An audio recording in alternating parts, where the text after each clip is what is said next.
You ask Tiger to solve. This deals with linear equations with one unknown.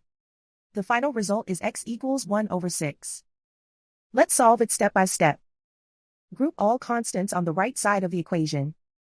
Add 1 over 2 to both sides. Combine the fractions. Combine the numerators. Reduce the zero numerator. Simplify the arithmetic.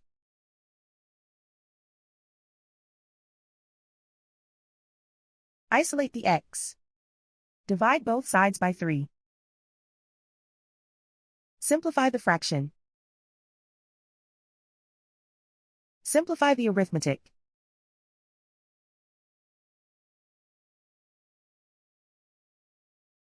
And so the final result is x equals 1 over 6.